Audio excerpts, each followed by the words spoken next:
Orange zone में आने का मतलब ये है कि वहां से आपको भूमि से पानी नहीं निकालना चाहिए, क्योंकि जिस रेट से आप पानी निकाल रहे हैं उससे कम रेट से वो एक्वीफर जो है वो रिप्लेनिश हो रहा है और पानी का भू स्थल जो है वो दिन के दिन गिरता चला जा रहा है और वो एक्वीफर जो है वो सारे ड्राई अप हो जाएंगे। इसी श्रृंखला में एक स्टडी की गई स्मार्ट सिटी मिशन के कंसल्टेंट द्वारा 2016 में, जिसमें कि सारे वाटर सप्लाई के हमारे स्ट्रक्चर्स जैसे कि हमारे अंडरग्राउंड वाटर रिजर्वॉयर्स, हमारे पाइपलाइंस, हमारे स्टोरेज टैंक्स, हमारे WTPs जिसको वाटर ट्रीटमेंट प्लांट कहा जाता है, उन सब की स्टडी की गई। स्टडी करने के बाद उनको GIS मैपिंग भी किया गया और उसकी हाइड्रोलिक मॉडलिंग की गई और शहर का एक वाटर ऑडिट किया गया। जिस तरह से हर फाइनेंस का एक ऑडिट किया जाता है कि ये पैसा खर्चा होना चाहिए, नहीं होना चाहिए, कॉम्पिटेंट अथॉरिटी की परमिशन थी, नहीं थी, उसी तरह से एक वाटर ऑडिट किया गया। और ये निम्न अनुसार जो मैंने पॉइंट्स यहाँ दिए हैं, ये प्रॉब्लम्स आइडेंटिफाई किए गए। प्रॉब्लम्स क्या है? प्रॉब्लम्स ये है कि जहां पे हमें वाटर स्केर्सिटी महसूस होती है, जिस भी सेक्टर में, आप एरिया काउंसलर है, आपको ज्यादा पता है और हमारे पब्लिक हेल्थ विंग को ज्यादा पता है कि कहां पानी की किल्लत महसूस होती है। वहां पानी की किल्लत इसलिए नहीं है कि शहर के पास पानी नहीं है, अवेलेबिलिटी की वजह से नहीं है। ये ऊपर जो मैंने कारण बताए हैं उन कारणों की वजह से है कि आपके लीकेजेस है ट्रांसमिशन एंड डिस्ट्रीब्यूशन नेटवर्क में, एवरेज बिलिंग का जो हमारा सिस्टम है उसकी वजह से आपको पानी नहीं मिल पाता है, मीटरिंग लॉसेस होते हैं और थेफ्ट होता है।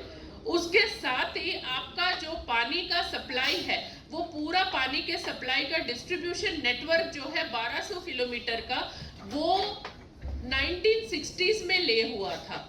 साथ ही ये भी समझना पड़ेगा कि बिट्स एंड पीसेस में पानी के सप्लाई का नेटवर्क चेंज किया गया।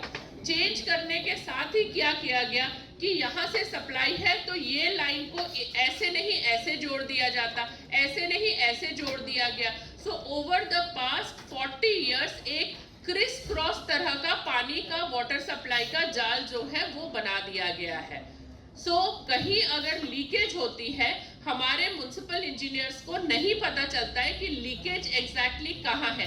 पानी के घर के बंदे के कनेक्शन में है, फलाने सेक्टर में है, फलाने गांव में है, हमें पता नहीं चलता है। हमें सारे पाइपलाइन की इंस्पेक्शन करनी पड़ती है उसे आइडेंटिफाई करने के लिए। निर्मला जी होंगे यहाँ। मैडम के एरिया में बहुत सीवियर प्रॉब्लम है पानी के लीकेज की, जहां मैडम को और म्युनिसिपल इंजीनियर्स को पता ही नहीं लगता है कि कहां पे पानी की लीकेज हो रही है। ये हर एक के एरिया में, किसी के एरिया में ज्यादा है, किसी के एरिया में कम है जी। अगला प्रॉब्लम क्या है कि आपका सारा जो पानी का नेटवर्क है और जो आपके टैंक्स है और जो आपका मदर वर्क है कजौली, पंजाब में जो स्थित है कजौली में, वो इतना पुराना हो गया है कि किसी भी दिन किसी इस तरह के हादसे हो सकते हैं जिससे पूरे शहर का पानी ही किसी दिन रुक सकता है। उसके अलावा अगर आप देखें, क्योंकि ये over the years pipeline change किए गए हैं, तो अलग अलग किस्म के पाइपलाइंस लगा दिए गए हैं। मुझसे ज्यादा एरिया काउंसलर्स को पता है कि एक होता है GI पाइप, दूसरा क्या होता है जी, DI पाइप होता है, अलग अलग डाया के पाइप होते हैं। तो ओवर द इयर्स अलग अलग डाया के पाइप जहां जिसका मन किया, जितने पैसे थे जिस हिसाब से वो जोड़ दिए गए। कहीं GI पाइप है, कहीं DI पाइप है। ये एस्टैब्लिश्ड प्रैक्टिस है कि जहां जॉइंट होगा वहां इन्फेक्शन होगा।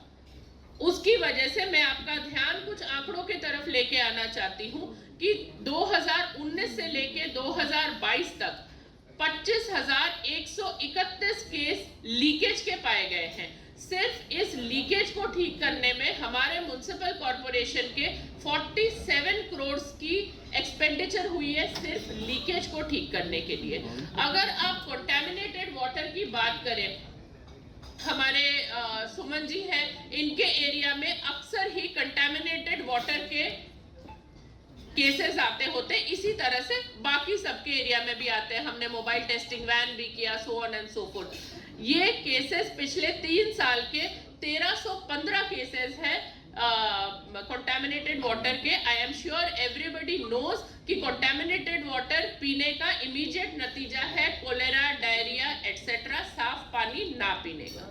उसके बाद के अगर आप आंकड़े देखें कि मडी वाटर के हमारे आंकड़े हैं 1787 केसेस आए हैं 3 साल में।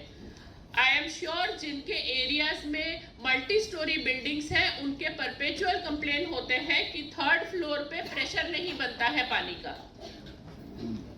पॉइंट ऑफ व्यू से ना सोचते हुए म्युनिसिपल कॉर्पोरेशन के पॉइंट ऑफ व्यू से सोचूं तो क्योंकि हमारी जो पंपिंग मशीनरी है वो एनर्जी एफिशिएंट मशीनरी नहीं है, इस वजह से उस मशीनरी की वजह से हमारे इलेक्ट्रिसिटी बिल्स हाईली इन्फ्लेटेड शब्द इस्तेमाल करना गलत होगा, बहुत ज्यादा आता है क्योंकि हमारे पंप्स जो है वो एनर्जी एफिशिएंट नहीं है। मिसाल के तौर पे हमारे पहले नॉर्मल ट्यूबलाइट्स लगे हुए थे पूरे स्ट्रीट लाइटिंग में, और उसे जब हमने 48,000 लाइट्स को ट्रांसफर किया टू एलईडीज, हमारे पर ईयर के बिजली के कंजम्पशन में 6.5 करोड़ रुपए की गिरावट आई। हमारा मकसद म्युनिसिपल कॉर्पोरेशन को एफिशिएंट बनाने का है और अननेसेसरी एक्सपेंडिचर को अवॉइड करने का है। ये सारे प्रॉब्लम्स को, अच्छा इसके साथ ये भी है कि क्योंकि आपके 230 के लगभग ग्राउंड वाटर के पाइपलाइंस है, ग्राउंड वाटर के ट्यूबवेल्स है, जिसमें कंटामिनेशन भी होती है। कंटामिनेशन के साथ साथ वाटर टेबल की डिप्लीशन हो रही है, उसे भी रोकने की अर्जेंट जरूरत है। इन सारी चीजों को ध्यान में रखते हुए 2016 में 24/7 का वाटर सप्लाई का ये सारा प्रोजेक्ट जो है इसका डिजाइन किया गया। इसमें मैंने नोट में कुछ सिग्निफिकेंट टाइमलाइंस आपको दिए हैं।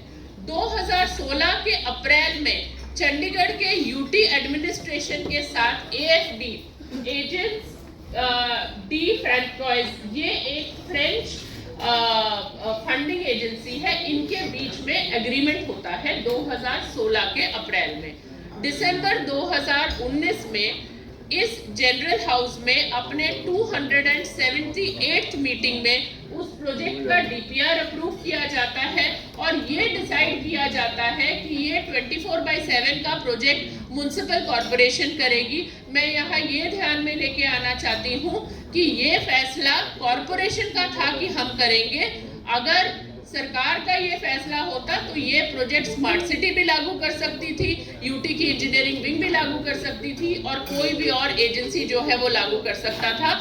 लेकिन हाउस ने ये उचित समझा कि ये क्योंकि पानी के सप्लाई का काम है, देयरफॉर म्युनिसिपल कॉर्पोरेशन को ही इस काम को लागू करना चाहिए।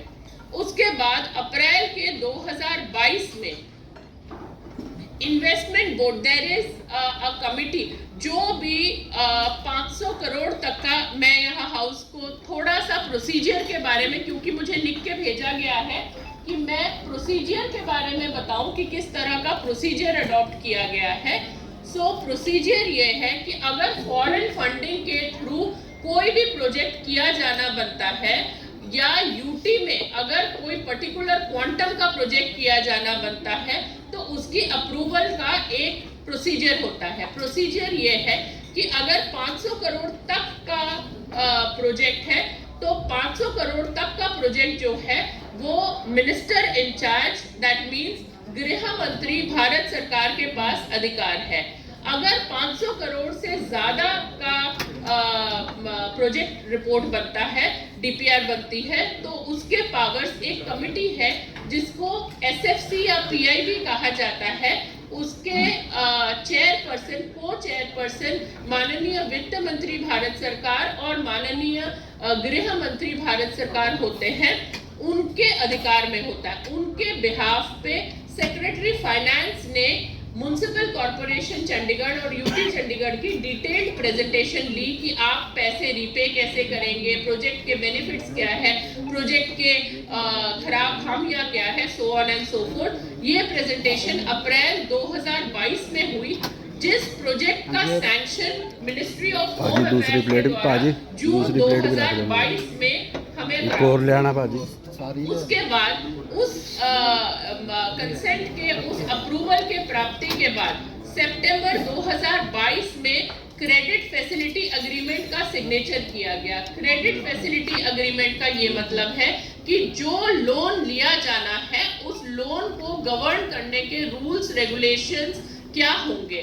ये एग्रीमेंट मैं आपके ध्यान में लेके आना चाहूंगी कि म्युनिसिपल कॉरपोरेशन ने साइन नहीं किया है, ये एएफडी ने and department of economic affairs ने on behalf of honourable president of India sign किया है। उसके आगे जीएफए साइन किया गया जो कि नवंबर 2022 में साइन किया गया। जीएफए मतलब ग्रांट फैसिलिटी एग्रीमेंट। आगे मैं फंडिंग पे जब आऊंगी तब मैं आपको सीएफए और जीएफए के डिटेल्स के बारे में बताऊंगी। जीएफए जो साइन किया गया, जैसे सीएफए साइन किया गया, department of economic affairs government of India on the behalf of her excellency the president of India AfD के साथ ये एग्रीमेंट साइन किया गया। तत्पश्चात जब भारत सरकार ने अपनी एग्रीमेंट्स जो है वो साइन कर ली, क्योंकि हम म्युनिसिपल बॉडी है, हमारे पास इस तरह का कोई अधिकार नहीं है, आई एम सॉरी टू से, पूरे एक्ट में कि हम किसी फॉरेन एजेंसी से सीधे तौर से लोन ले लें। हमारा सारा कोलैटरल जो है, हमारी सारी सिक्योरिटी और गारंटी जो है वो भारत सरकार के द्वारा जो है वो दी जाती है। So therefore government of India ने हमारी कोलैटरल जो है वो दी है। हम डायरेक्टली पैसे भी ड्रॉ नहीं कर सकते हैं, हमें भारत सरकार बजट के राही, फाइनेंस डिपार्टमेंट ऑफ यूटी के राही पैसे देता है जो हम प्रोजेक्ट पे लगाएंगे और लगा के उसके बाद उसको वापस करने की बात जो है आती है। ये